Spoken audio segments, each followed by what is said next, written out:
The Coke Zero Sugar 400 is underway.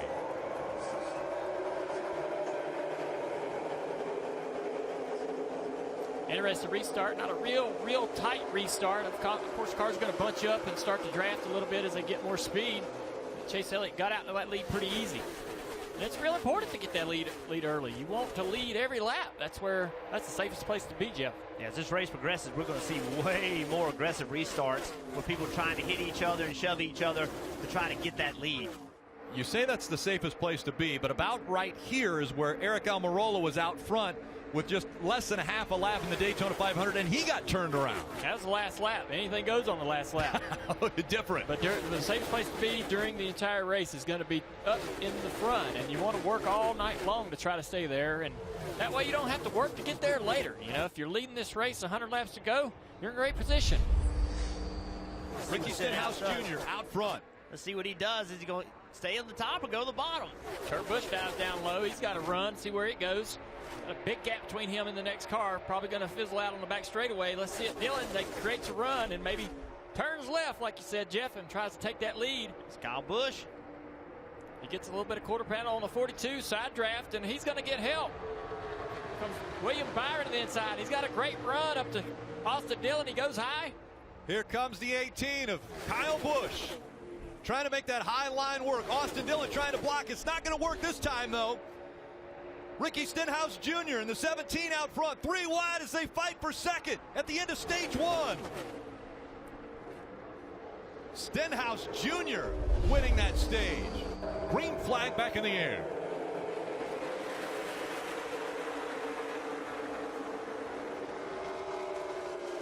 And in the background, you saw Paul Menard coming off of pit road.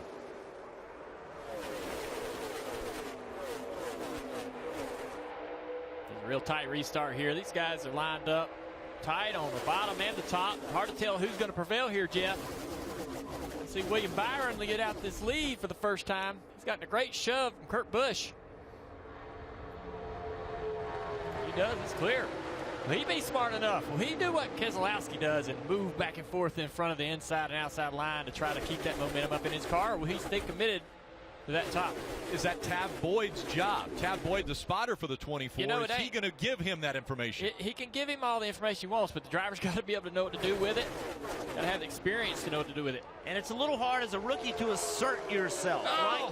You have to assert yourself and say, I'm going to lead this race no matter what, and that's what Williams going to have to do. He went to the bottom. He got a good shove from the 2. I thought the 41 was going to get his quarter panel and battling side by side, but he went down there, got a good shove from the 2, keeps the lead. How about riding right in the middle now? Just waiting for whichever line. Huge push. And around goes a 2. Too big of a push. He caught the 41. The big one. Logano's caught up in it. Oh, my goodness. Denny Hamlin. Austin Dillon has damage. Daniel Suarez trying to avoid. Ty Dillon sliding in. A wrecked 22 of Joey Logano sitting on the apron. A wrecked 2. All the Penske cars right there. The one organization that everybody came here thinking they had the best shot to win, all 3 of their cars wiped out in this accident.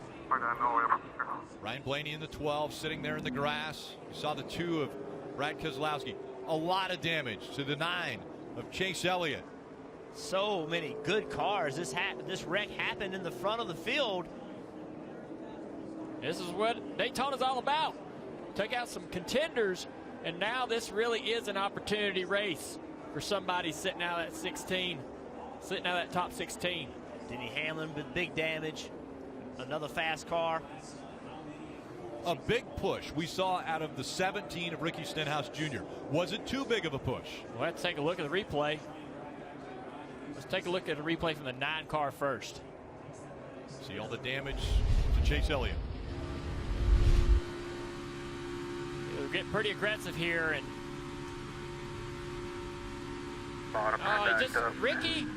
Ricky was pushing him and also turning down the racetrack, and that was enough to turn the 2 car around. There's just so much happening right there, and they were coming up on Williams so fast that I believe Brad was sort of throttling down a little bit because he was going to run to the back of the 24, because you see the 24 blocking here. So Brad's probably throttling down a little bit.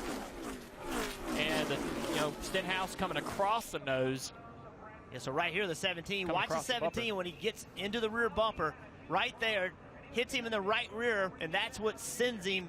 We talked about that earlier. That's where you want to bump draft somebody. You want to bump them in the right rear. But when you do that and the speed's wrong and it's misaligned and also he's turning left, then that literally just shoves the left rear bumper to the inside of the car and it shoots the nose straight to the wall.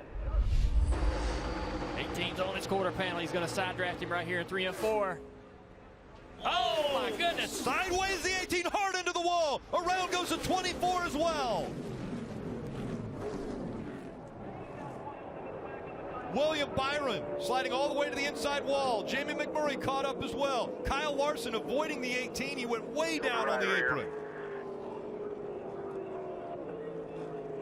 Guys, I'm afraid to say it, but I think Stenhouse was involved in this one as well. I do too. Can't wait to see the replay so we can really dissect how this all started. I did not see these guys having an accident right there. Denny Hamlin, before this race started yesterday, he said he expected to see a wreck fest. Well, Denny Hamlin, you were right. As Denny is probably sitting in his bus right now watching this race. I mean, this is crazy. We're not halfway. And the very charismatic winner from a week ago at Chicagoland Speedway, Kyle Busch, walking away from his destroyed 18. He hit the wall hard. He comes over to talk with William Byron. Just checking on him.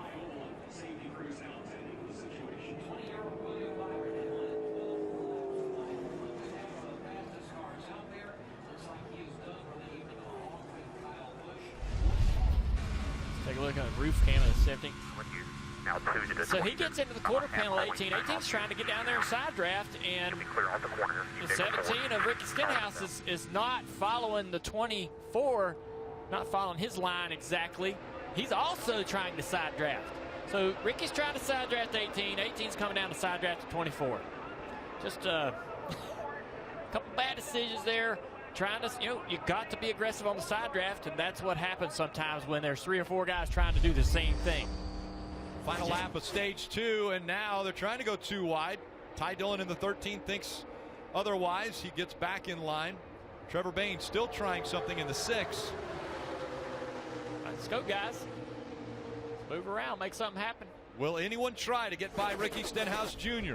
as they work their way through 3 and 4, coming to the green-white checkered flag to end stage 2, and it looks as though it's going to be Ricky Stenhouse Jr.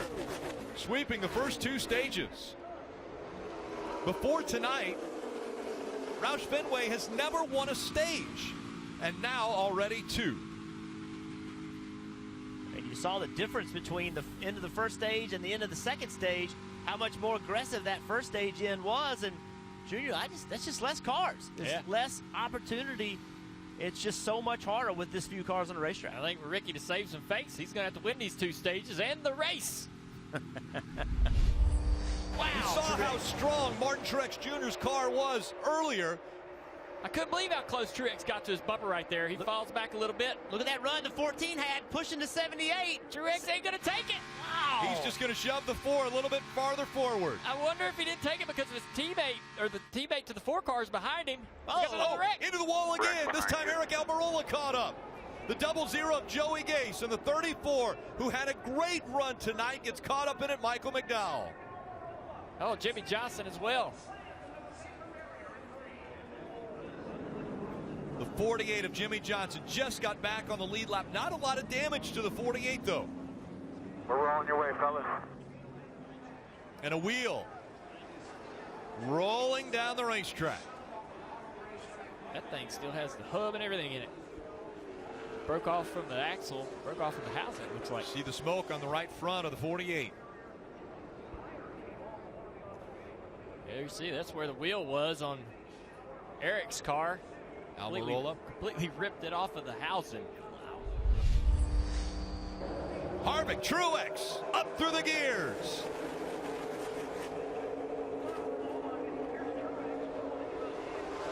Everybody's pushing. That outside line looking a little better right now, but we got to go down in the turn here, and the shorter distances on the bottom. They're not together, though. Truex has got the help.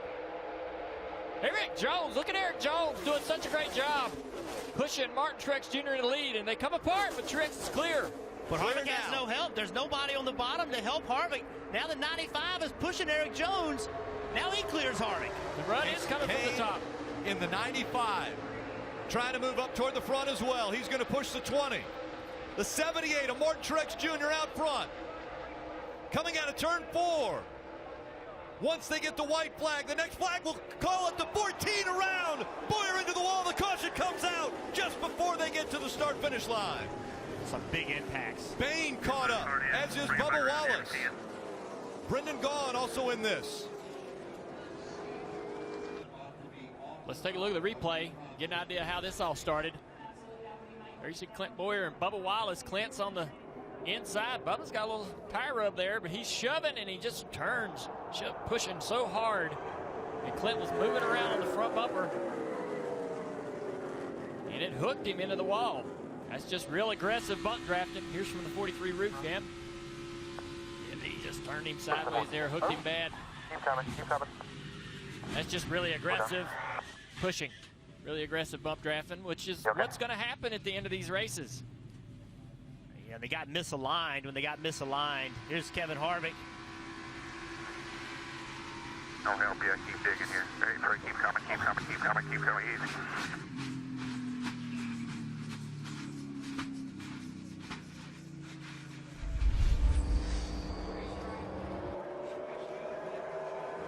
Eric Jones is still tight. He's still there on the quarter panel, but there's a big gap between him and Chris Buescher, and Truex is going to clear into the lead easily. No help whatsoever for Eric Jones in the back on that restart.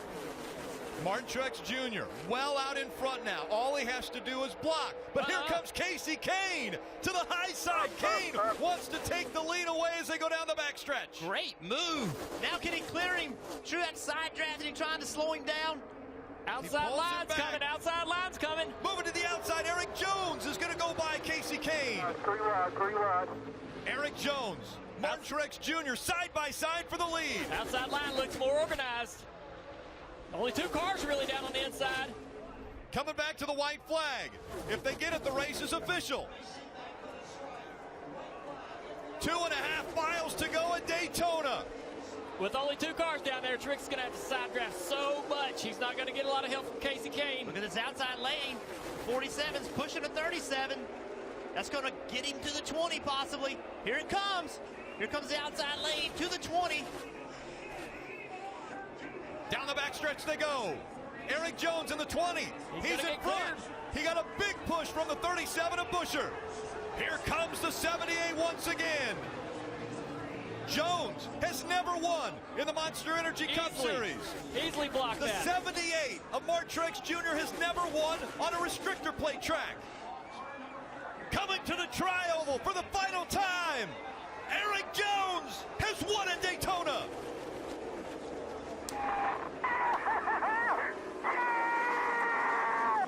Listen to that emotion. He's happy.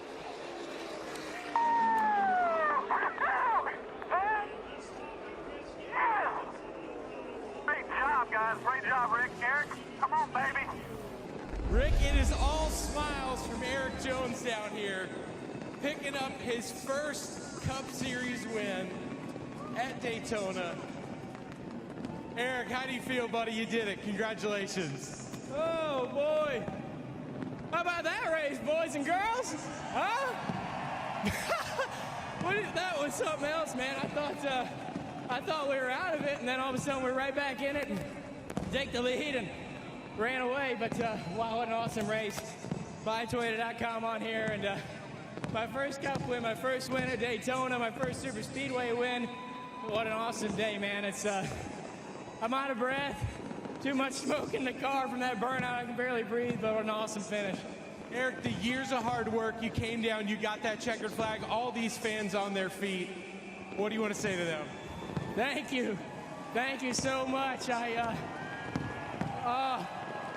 was a lot of hard work to be here, man. I was thinking about my mom and dad right after the checker. My mom stayed home from this one. She's gonna miss my first Cup win, so hi, Mom. And my dad, man, he would have been so proud of the work we did to get here. It's just an awesome day for us. Congratulations, buddy. Thank you. That's Eric Jones, your first-time winner tonight, Rick. Said he was out of breath, but he's able to run to get the checkered flag. The 22-year-old from Byron, Michigan, Eric Jones, wins on the biggest stage at Daytona.